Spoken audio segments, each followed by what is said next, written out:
Welcome to our first YOU Bijou tangling session. The method we're using is called Zentangle, the Zentangle Method, and the act of tangling is called we tangle. We are tangling the tangles. And how this is going to work is we are going to tangle one tangle at a time on these little bijou tiles. They're small, so like just to give you size reference, they're pretty small. And we'll be tangling on this side of the tile. So we need one tile. If you want to do a bigger tile, that's fine. Today's tangle in particular might feel a little bit tedious if you use a really big tile. But if you want to drop in and have a nice long meditative drawing session, that might be amazing. So up to you, the tools you want to use. I'm going to be using a black Micron 01 from Sakura, and then a Zentangle soft graphite pencil from the General Pencil Company, and then a tortillon. Gather your supplies. You can use whatever supplies you have handy, and also prepare your space. So I won't do this every single time that we have these sessions together, but I want to talk about the importance of preparing your space. For me, sometimes that means I light a candle. Sometimes it means I light incense. Often it means I have a cup of herbal tea handy. And often I'll have music, soft music playing in the background as well. But that is up to you. And when I'm recording these, obviously I'm not going to be playing music. I want you to be able to play whatever you would like. So let's talk about the first step, gratitude and appreciation. I'm going to place my hands on my knees. I'm sitting in a comfortable chair. I'm actually sitting pretzel-legged today. Sometimes I have my feet on the floor, but I'm feeling like I could ground really easily in pretzel legs. And I'm just going to close my eyes, soften my gaze, whatever's comfortable for you. And I'm going to take a breath. And I'm going to bring gratitude and appreciation for this time that I'm taking today. And if you have any other intentions or gratitudes or appreciation that you would like to bring in, feel free to do that at this time. Let's get started with our tile. I'm going to use the pencil first, so I'm going to move the tortillon and the pen out of the way. And I'm going to start with corner dots. So I'm going to use my pencil for the corner dots, and then I think I'm going to do most everything else with the pen. So I'm just going close to the edge of the tile and putting these 4 corner dots. That gives us a place to start. And then next up, I'm going to connect these dots. I'm going to create a border. And I am going to actually use like a varying pressure of my pen. Look, I'm already not following my dot. It's okay. You don't have to. This is not precision. And so there might be some gaps in my pen because I'm using varying pressure. Sometimes it's tight, pressed up against the tile, my pen is, and other times it's barely touching it. And I just like the look that this gives with the pen. It gives a little skip. So that is where we're starting. And then I did use the dots. I just didn't connect it exactly in the corners. And then my next step is I'm going to aura this. And again, I'm just walking you through step by step here. I will go more into detail about the method once we get this border set up here. And I'm not really too much worrying about the precision of it all. I'm just enjoying the process of getting these strokes down onto the tile and creating this framework for us to tangle inside of today. Okay. So there's my border, and you can see it is not absolutely perfect. It is ready as is. So next step, the tangle we're going to do today is called Tipple. And as you're tangling, I want to remind you, loosen your grip on your pen, soften your body, breathe. Sometimes we have this tendency to hold our breath. This is about surrender. I'm going to use the word surrender today. That's what I'm feeling. So Tipple is a series of orbs that touch each other. Like in a nutshell, that is it. That is Tipple. It is a series of orbs that just touch each other. And I'm going to draw one big orb that almost is like squished inside this border that we just drew. And it's not going to be a perfect circle shape. It's going to be a little off. So I'm going to make a curved line, and it's going to touch the edge of my tile. I'm going to turn my tile, and I'm going to sneak So it's going to almost be more oval-like today, like this. But I like that it's not going to be completely, that it's a little bit going off the edge of the border that we did. So that is going to be my first step. And this is like creating a string. And then we'll tangle within the string. But I'm actually going to draw an aura around this too to create like another border. So I'm leaving just a little bit of space. And I'm drawing this border. And as we go here, you'll see I will show variations that we can do as we evolve through this tile. So now we have these 4 little triangle spaces, and then we have this bigger space in the middle where we can draw the tangle tipple. So I'm going to start with the 4 outer corners just because they're a smaller space and you can get a feel for the tangle first, and then we'll do the inside of this. I'm going to use the biggest triangle that I have on my tile, and I'm just going to start, I'm going to draw an orb, a circle-ish shape, and then I'm going to draw varying sizes that touch in this same space.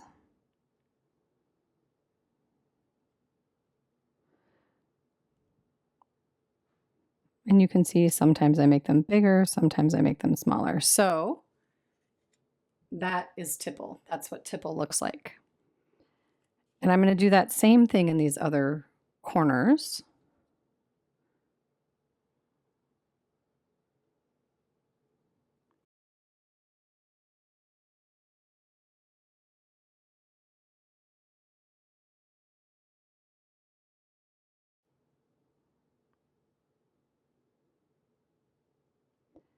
So I'm just connecting these orbs in these small spaces. I'm leaving the aura alone because I'm not going to tangle inside of that just yet. I might at the end. We'll see where we go. I'm going to put a big orb there because it feels like it'll fit nicely. Okay, so now we have this big inner space. And I think because I have this tendency to draw really tiny orbs when I do this, it's almost like pea gravel, it's so small. I think instead of starting in one spot and just filling the whole thing like I did in these, I think I'm going to draw some randomly spaced, varying sized, bigger orbs to remind myself that not everything has to be teeny tiny.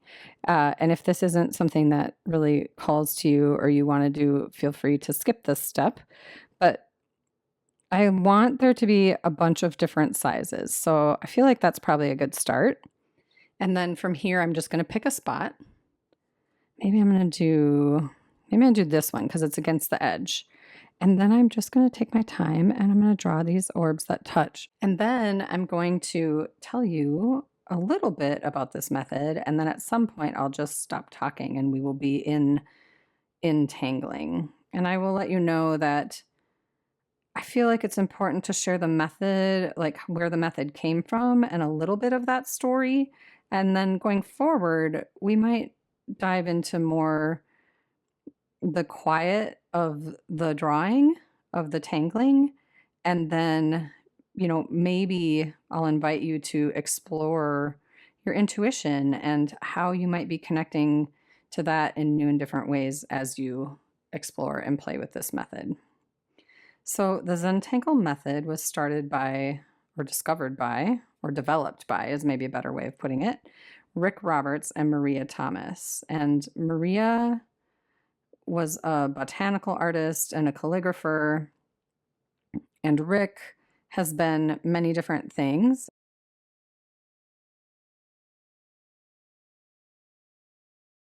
And eventually he landed in the printing business, and I believe that's where he and Maria met. Now, you can check this story on zentangleinc.com. They have books. They tell their story. They're a lovely couple, and this is a whole family business.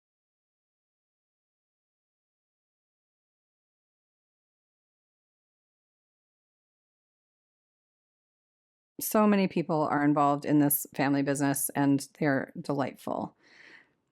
But Maria was working on a commission piece and she was filling in a letter, and Rick came in to ask her a question, and she didn't even realize he was in the room. She was just lost in her art, so to speak. She was just dropped into the page, and um, he had a hard time getting her attention. And he said, what were you doing that was different when I came in to talk to you? You didn't even know I was in the room. And she was like, I didn't know you were in the room. And then they figured out and broke it down that she was in the part of her project where she was just filling in a contained space. Like, she had drawn a letter and she was filling in the letter that she had drawn. And so that was where it all began. Their very first tangle, if I remember right, was called Floors, Florz, and it was based off of their kitchen tile, their floor tile. And so it began. And so the cool thing, there's many cool things about this, but the cool thing about this method is that it's non-representational. It is not meant to represent anything. Like, I'm not drawing a specific thing. You can do Zentangle inspired art where you are drawing something, but the traditional way this started was, we're not worried about a light source. We're not trying to recreate something. We are in the process of the tile. And there are no mistakes. Like, when you get a Zentangle kit, there's no eraser. And the method has evolved. There's many different variations and ways you can do it. But to start with, it was this amazing paper from Italy, great resources as far as like the ink and the pen and the pencil and the tortillon. It's all meant to work together, and it is about the process, and there are no mistakes. There's only opportunity for different outcome. And I find that beautiful, and it's been this amazing way for me to surrender to the process, to relinquish some tendencies for control, and to just drop in and connect with my highest self, really. To, you can invite in whatever your spiritual practices are. You can invite in your connection to divine. You can simply get quiet and ask that your highest self be present and give you messages. You can listen for those messages. You can honor yourself in this time. And that's always something, step one, gratitude and appreciation. It is always, for me, part of that is that I took the time to create time for myself. And that's a big deal. So that is Tipple on a bijou. So we've done step one, gratitude and appreciation. Step two, corner dots. Step three, the border. Step four, the string, which is this big circle that we did, and then the oraing of that. And then tangling, the tangle tipple. And then the next step is to shade. And so I'm going to put my pen away, actually. And I'm going to get the pencil out, and my pencil is nice and sharp. And I'm going to put the point of my pencil, we're going to shade the inside first. And I want to make sure I leave a highlighted area. Maybe this little spot right here that looks like I drew circles around a circle. Maybe that'll be the highlighted area. But I'm just going to put down some graphite. And this is a pretty big space, so I can put down quite a bit of graphite. But remember, I don't have an eraser, so I want to put down less is more. I can always do this in layers.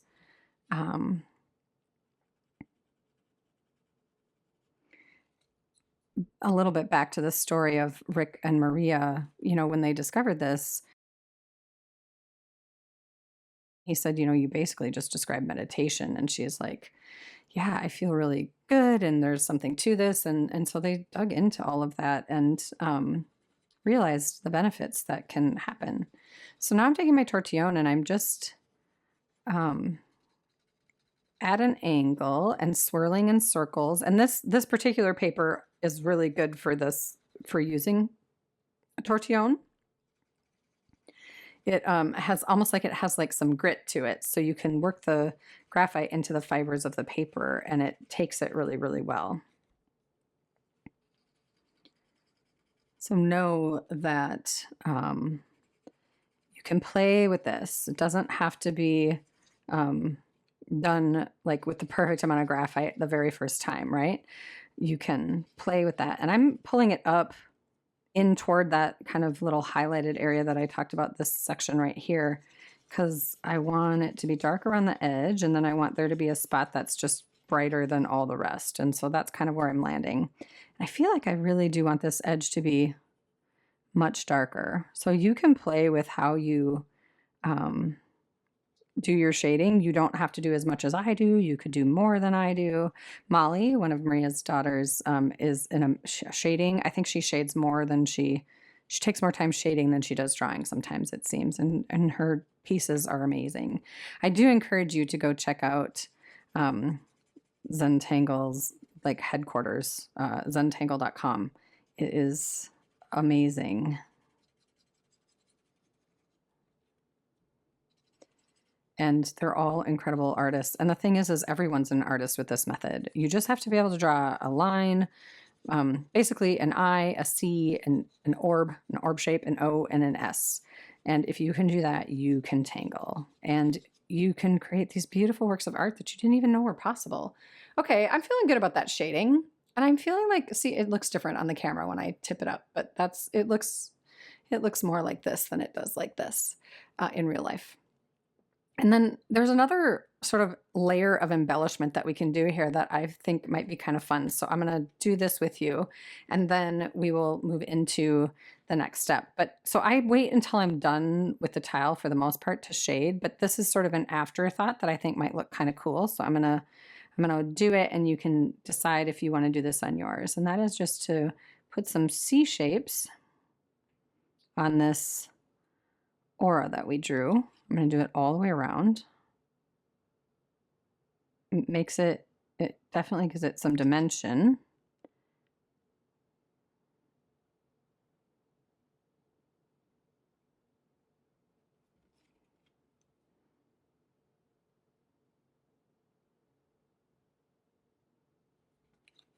I feel like there would be another one right here, like that. So if that's something that you like, you can go ahead and do that. If you don't like that, you don't have to. But I'm thinking that's good. And I actually don't feel like I want to shade in these corners. I feel like I'm gonna leave them alone. You could shade those in dark, up to you. You could also shade around the outside of this, but I feel like that's complete for me today. I feel like I'm gonna leave that alone. And so the next step is to decide which way of my tile, which way do I want to be up? And then we're gonna put, we're gonna initial and sign it. I kind of have this little curve here, so I feel like I want my chop, which is just like a symbol that you use to sign the front of your tile. So for me, my chop is an M. My first name is Michelle, my last name is Aalbers with 2 A's. So I cross the peaks of my M, and then I dangle a little heart, and that is my chop. So I'm gonna do that, and then on the back, I'm gonna sign my tile. And just put my first initial and my last name there, and then I'm going to put a date on the tile. I like to put the date that I do the tiles, and it happens to be 7/5/24 when I'm doing this tile. And then the tangle I did is called Tipple, and then this is the YOU Bijou series. So that is it for today. And then our last step is to appreciate again. And so if we're in person doing classes, what we do is we put them all together on a tile or on a table, and we appreciate everyone's art and everyone's creativity. And if you decide to join me in this series and you would be interested in sharing a photo, I would absolutely love that. You can email it to me, michelle@jaidewellness.com, JAIDEE wellness.com. You can throw it in the comments. You can post it on my Instagram pages, whether that be Michelle Aalbers or JD Studio, or even Hypothetically Intentional, the podcast. But I would love to see what you do, and know that as we move through this, as we do these YOU Bijou tiles, we will be doing one tangle on each tile. And so we'll end up having this whole library of tiles, and then we can see where it takes us today was a lot of talking. They won't be going forward. And I feel like when we get quiet and offer ourselves this creativity, this creative connection to our soul, things come in for us that maybe wouldn't otherwise have the space to do that. So thanks for joining me. I really appreciate it. Have a great day. Bye.